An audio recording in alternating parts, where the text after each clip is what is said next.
Hello friends, welcome to Dan Law. Today we are going to discuss part 3rd of Constitutional Law 1000 MCQs. So continue from question number 61 which talks about Indira Sahni versus Union of India. So ये इंदिरा साहनी का जो case था union of India का, वो case कब आया था, क्या था ये केस? तो ये केस जो था 1993 का केस था, 1993 का, याद रखिएगा।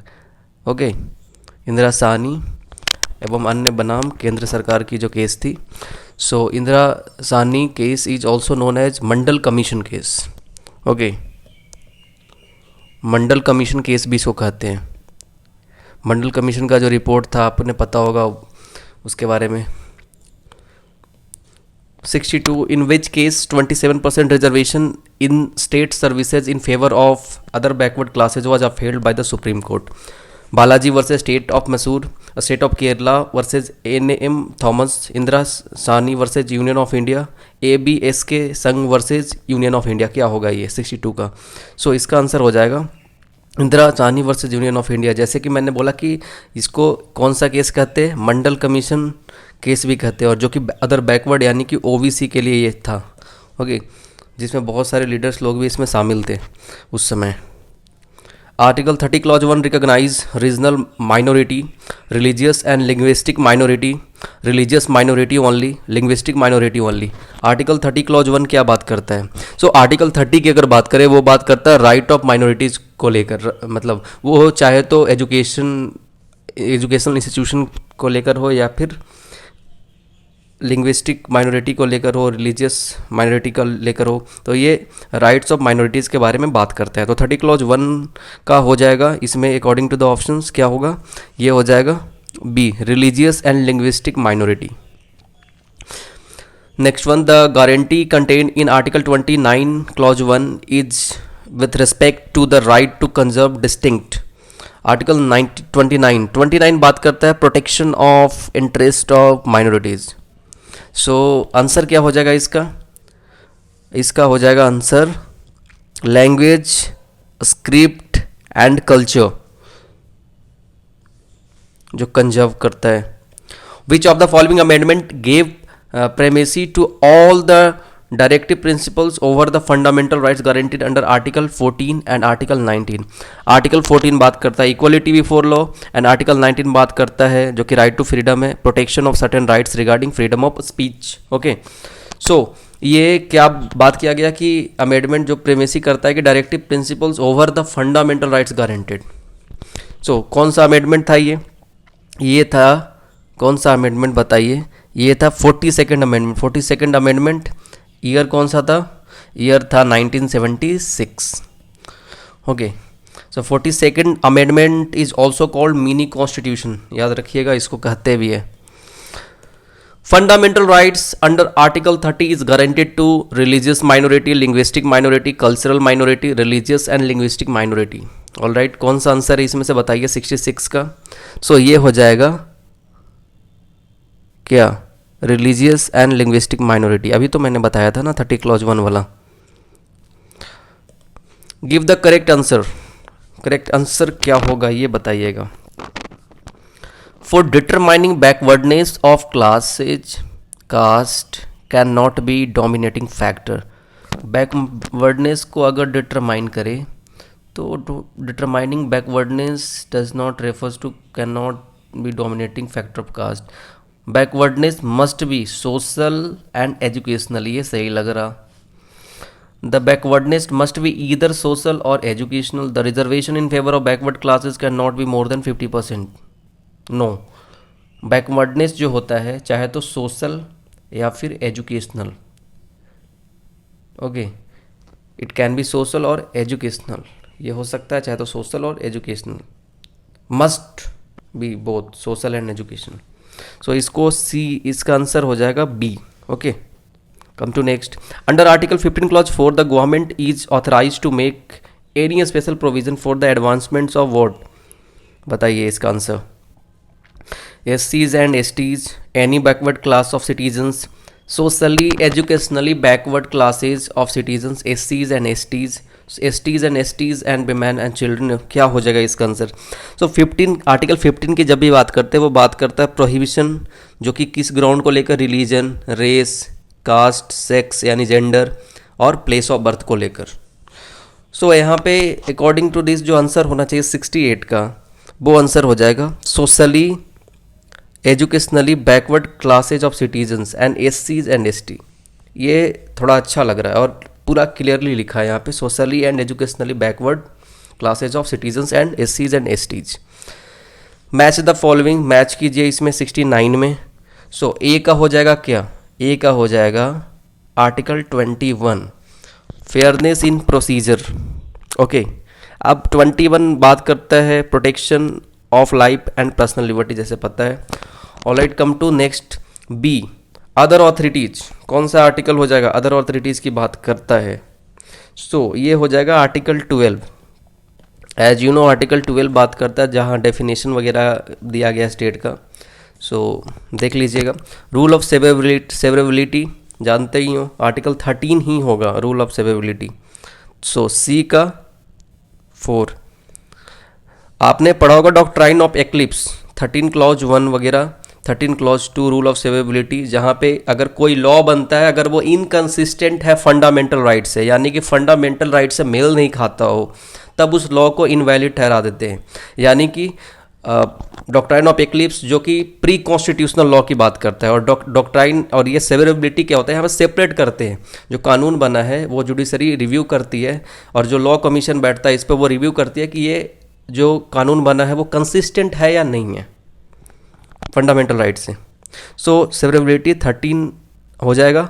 सिंगल पर्सन लॉ 14, जैसे पता है कि 14 बात करता है इक्वालिटी बिफोर लॉ, तो सिंगल पर्सन लॉ भी इसको कह सकते हैं। Which of the following article provide judicial review of all legislation in India past as well as future? Judicial review of all legislation in India, चाहे तो वो past का हो और फ्यूचर का हो, कौन सा आर्टिकल बात करता है इसका जुडिशियल रिव्यू का, बताइए। सो ये हो जाएगा, देखिए आर्टिकल 13 अभी बताया था मैंने कि 13 clause 1, 13 clause 2 pre constitutional post constitutional दोनों बात करता है। आर्टिकल 32 की बात करें तो आर्टिकल 32 क्या बात करता है? आर्टिकल 32 में बात करता है आपका, क्या बात करता है? ये बात करता है रिमेडीज, कॉन्स्टिट्यूशनल रिमेडीज वगैरह है। Okay, heart and soul of constitution भी कहा गया है। 2 to 6 में किसके पास पावर है? हाई कोर्ट के पास या सुप्रीम कोर्ट के पास? इसमें हाई कोर्ट के पास पावर है, इसमें सुप्रीम कोर्ट के पास है, रीट इशू करने का भी है। तो ये सारे एप्लीकेबल होंगे यहाँ पे। जुडिशियल रिव्यू के लिए ही तो ये सारी चीज़ें हैं, जुडिशरी ही तो रिव्यू करता है। कोई भी कानून बनता है तो जुडिशरी उसको देखती है कि ये कंसिस्टेंट है, इनकंसिस्टेंट है फंडामेंटल राइट से, पब्लिक बेनिफिट के लिए है या नहीं, on the behalf of public ये कानून जो बन रहा है on the behalf of public है या नहीं है। So Article 13 and Article 32, 2 to 6, these 3 articles are like very important. So for the judicial review of all legislation in India. So come to next one. Indian Constitution provides 6 fundamental rights and 8 fundamental duties. 6 fundamental rights, 6 fundamental duties, 7 fundamental rights, 10 fundamental duties, 6 fundamental rights, 11 fundamental duties. Which is the correct answer? बताइए 71 का ये हो जाएगा 6 fundamental rights and 11 fundamental duties. अब 6 fundamental rights कौन कौन से हैं ये तो आपको पता होना चाहिए। जैसे कि जनरल में देखें कि राइट टू इक्वालिटी हो गया, इक्वालिटी बिफोर लॉ, या फिर राइट टू इक्वालिटी जो कहते हैं पहला हो गया। दूसरा हो गया राइट टू फ्रीडम, फ्रीडम जैसे कि पता ही है freedom of speech and expression जो कि ब्ला ब्ला जो भी है उसके अंदर। राइट अगेंस्ट एक्सप्लॉयटेशन पता है, थर्ड हो गया। और right to freedom of religion जो रिलीजियस फ्रीडम है वो हो गया। फिर कल्चरल और एजुकेशनल राइट्स हो गए। फिर राइट टू कॉन्स्टिट्यूशनल रिमेडी हो गया, तो 6 हो गया। और 11 फंडामेंटल ड्यूटीज़ हैं। सो ये सही है। How many types of writ can the supreme court and high court issue for the enforcement of fundamental rights? How many writs? 5 तरह का रीट होते हैं, 5 टाइप्स ऑफ रीट्स होते हैं। जैसे कि पता है एक बार आपको ये हवीज कॉर्पस हो गया, जिसको हवीज कॉर्पस भी कहते हैं। सो हवीज कॉर्पस, को वारंटो है ना, habeas corpus, quo warranto, mandamus, certiorari and prohibition. 5 हो गए। Come to next. Who can issue a writ for the enforcement of legal right? High court, supreme court both none. देखिए वैसे तो enforcement सबके पास है, high court supreme court दोनों, लेकिन यहाँ पे हम जो आंसर लगाने वाले हैं 73 में वो लगेगा हाई कोर्ट। अंडर सेक्शन 226 है और सुप्रीम कोर्ट 32 ये पावर है। सो यहाँ पे 226 लगाएंगे और हाई कोर्ट ये हो जाएगा, याद रखिएगा, क्योंकि यहाँ पे बोल रहा है enforcement of legal right, writ issue करने का पावर है। ओके बोथ भी लगा सकते हो, पर इसको कंफर्म कर लीजिएगा इसका आंसर आप एक बार। What is meant by the term leases, इसका मतलब होता क्या है, मतलब एक किसी चीज़ में विलम्ब होना। तो अकॉर्डिंग टू दिस ऑप्शंस इसमें आंसर कौन होगा, which of the following is correct answer. A about to writ petition due to inordinate delay in bringing the petition to the court, a bar to read petition due to absence of legal standing in the petitioner। so 74 का क्या हो जाएगा, a bar to read petition due to inordinate delay in bringing the petition to the court, विलम्ब होना, अति विलम्ब होना, समझ गए शुद्ध हिंदी में अगर कहा जाए तो। So answer is B, a bar to read petition due to inordinate delay in bringing the petition to court, there is a bar, मतलब एक विलम्ब हो रहा है। बाकी और भी चीज़ें बता रहे हैं पर यहाँ पे इसका आंसर ए हो जाएगा। The 44th Amendment Act 1978, 44th Amendment Act 1978 has amended Article 32, deleted Article 31 from Part 3rd of the Constitution, introduced a new Article 300A of the Constitution, और deleted Article 31 and introduced Article 300A of Constitution। क्या होगा ये बताइए। अब जैसे कि आपको पता है कि अमेंडमेंट जो आर्टिकल 32 का है ये तो होगा नहीं, deleted article 31 from part 3rd of the constitution, ये भी सही है। आगे अगर देखिए आप इसका आंसर बताइए क्या होगा इसका आंसर। सो इसका आंसर होगा डी। डी जो बात करता है deleted article 31 and introduce article 300A। 300 बात करता है राइट टू प्रॉपर्टी, पहले लीगल राइट नहीं था, पहले फंडामेंटल राइट था। And a person not to be deprived of property save by authority of law. अब कोई भी अपना प्रॉपर्टी, देखिए ये लीगल राइट है, अब लॉ जो ऑथराइज किया है उसके अनुसार मानना पड़ेगा। सो इन द इंटरेस्ट ऑफ अगर कोई कंस्ट्रक्शन है गवर्नमेंट का तो वो ऑक्यूपाई कर सकती है वो प्रॉपर्टी को, so that is the legal right. So यहाँ पे आर्टिकल 31 को डिलीट किया गया था और 300A को इंट्रोड्यूस किया गया था, बस इतना समझ लीजिए। Next one, a writ can not be issued for the enforcement of fundamental right, legal right और statutory right, fundamental duty, both B and C. देखिए writ can not be issued for enforcement of, किस चीज़ की enforcement के लिए REET issue नहीं किया जा सकता है। देखिए फंडामेंटल राइट के इन्फोर्समेंट के लिए तो किया जाता है, लीगल राइट और स्टैट्यूटरी राइट के लिए किया जाता है, फंडामेंटल ड्यूटी के इन्फोर्समेंट के लिए रीट नहीं इशू किया जाता है। बिकॉज फंडामेंटल ड्यूटी ये हर स्टेट की अपनी, हर राज्य की अपनी दायित्व बनती है, it's a duty of state to enforce. Okay अगर इन्फोर्स करती है तो अच्छा है, पर बाउंड नहीं है। Okay all right, come to next one. Which one of the following is not held to be a fundamental right within article 21। देखिए आर्टिकल 21 क्या बात करता है, सबसे पहले ये समझिए। आर्टिकल 21 बात करता है protection of life and personal liberty, personal liberty की बात करता है।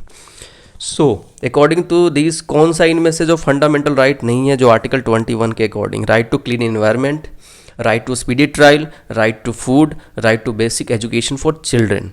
सो राइट टू क्लीन एनवायरनमेंट तो सही है, राइट टू स्पीडी ट्रायल भी सही है, ये भी एक तरीके से फंडामेंटल, मतलब एक तरीके से फ्रीडम है। ओके पर्सनल लिबर्टी है। Right to basic education for children, तो इसका आंसर हो जाएगा right to food. Fundamental duties contain in article 51A of the constitution are enforceable per se even if there is no statute making such duty a legal duty, not enforceable but nevertheless they are fundamental in the governance of the country, enforceable when some fundamental rights is violated, not enforceable in the absence of a statute making such duty a legal duty। क्या हो जाएगा। सो 51A बात करता है fundamental duties का। सो ये क्या है इसका आंसर 78 का, तो ये हो जाएगा not enforceable in absence of a statute making such duty a legal duty, not enforceable in absence, किस चीज़ के एब्सेंस में, स्टेट्यूट अगर कुछ बनाती है ड्यूटी जो कि लीगल ड्यूटी है। तो इसको आप देख लीजिएगा। मैच द फॉलोइंग फिर से आ गया, uniform civil code none other than article 44, तो ए का हो जाएगा 3, बी का क्या हुआ, फ्री एजुकेशन फॉर चिल्ड्रेन, बताइए कौन सा आंसर होगा बी का। सो बी का हो जाएगा 1, आर्टिकल 45, एक राइट टू एजुकेशन अलग है, ये भी राइट टू एजुकेशन जो चिल्ड्रन के लिए 0 to 6 है शायद, अब देख लीजिएगा, पता कर लीजिएगा। Right to work and education C का हो जाएगा आर्टिकल 41। हाँ, equal justice and free legal aid none other than article 39A। So इसको देख लीजिएगा।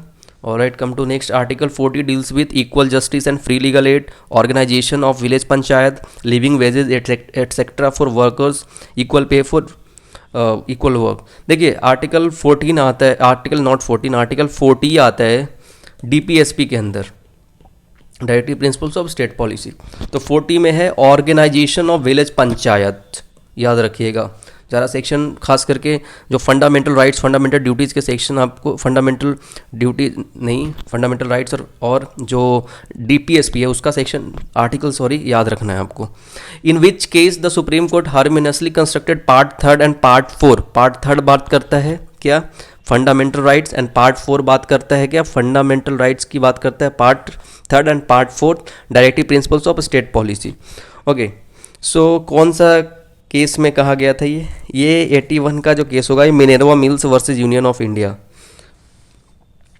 Minerva Mills versus union of India. Come to the next one, which of the following is not a fundamental duty, to safeguard public property and observe violence, to protect and improve the natural environment, to renounce the practice derogatory to the dignity of elderly people, to uphold and protect the sovereignty.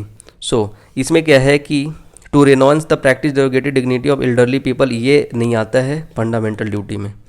So answer is C. Come to next one, in which case supreme court held that a law depriving a person of personal liberty, depriving यानी वंचित करना यानी कि remove कर देना, that law depriving of a person of liberty, personal liberty, has not only to stand the test of article 21 but it must also, देखिए ये सारा 14, 19 और 21 जब कभी बात किया गया है तो इसका आंसर हो जाएगा Maneka Gandhi versus union of India, तो इसका आंसर हो जाएगा ए।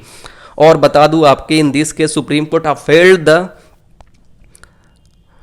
Approval and it took the Kharak Singh case को, एक तरीके से इसको देखा था, तो आप इसको देख लीजिए, खड़क सिंह वाले केस को भी देख लीजिएगा एक बार। वैसे तो सारे केस बहुत इंपॉर्टेंट है सारे। Who appoints the attorney general of India, prime minister, president, parliament, UPSC। Attorney general को प्रेसिडेंट अपॉइंट करता है। Come to next one, article 16 clause two prohibit discrimination among citizens with respect to employment in state services only on the ground of vote. Clear है, अभी तो बताया था। 16 बात करता है किस चीज़ का, 16 बात करता है equality of opportunity in matters of public employment. अब डिस्क्रिमिनेशन जो होता है ग्राउंड, किस ग्राउंड के बारे में बात कर रहे हैं यहाँ पे, religion, race, caste, sex, descent, place of birth and residence और एनी ऑफ देम। यानी कि 85 का जो आंसर होगा क्या होगा बताइए, 85 का जो आंसर होगा वो हो जाएगा B, religion, race, caste, sex, descent, place of birth, residence, ये करेक्ट है। What is not a valid ground for imposing the restrictions on the right to freedom of religion enshrined in Article 25? अब Article 25 की बात करें तो वो बात करता है freedom of consign and free profession practice, जो भी है प्रोपगेशन ऑफ रिलीजन वगैरह जो भी है। सो अब यहाँ पे कह रहा है कि इनमें से कौन सा वैलिड ग्राउंड नहीं है, अगर इसका इम्पोज करेंगे रिस्ट्रिक्शन, फ्रीडम ऑफ रिलीजन जो इंश्रीन्ड है यानी कि मेंशन है आर्टिकल 25 में। So, which of the following is correct? Means the not valid ground for imposing restriction: health, defamation, morality, public order. देखिए हेल्थ के इशू पे ले सकते हैं, मॉरलिटी नैतिकता के आधार पे भी ले सकते, पब्लिक ऑर्डर पे भी ले सकते, पर डिफेमेशन जो है वो गलत है। Next one, the fundamental right guaranteed in article 19 clause 1 sub clause A is subject to reasonable restriction of the ground of vote 87। अब सारे रीजनेबल रिस्ट्रिक्शन पढ़ा होगा आपने। 87 में क्या होगा? Security of the state, friendly relation with the foreign state, सही है। Public order, decency and morality, contempt of court, defamation, incitement to an offence, sovereignty, integrity of India. All of the above is correct answer. Come to next one. Freedom of speech and expression enshrined in Article 19 Clause 1A includes right to freedom of speech, freedom of press, right to reply through the same media, commercial advertisement, all of the above. 88 का क्या हो जाएगा? So answer is D, all of the above. Freedom of press. So इसमें बहुत सारे case है, आपने पढ़ा होगा फ्रीडम ऑफ प्रेस वगैरह में, और 19 क्लॉज 1 सब क्लॉज ए। अभी इस आर्टिकल 19 से आपने केस पढ़े होंगे, जैसे कौन कौन से case, like express newspaper versus union of India पढ़ा होगा, LIC वर्सेज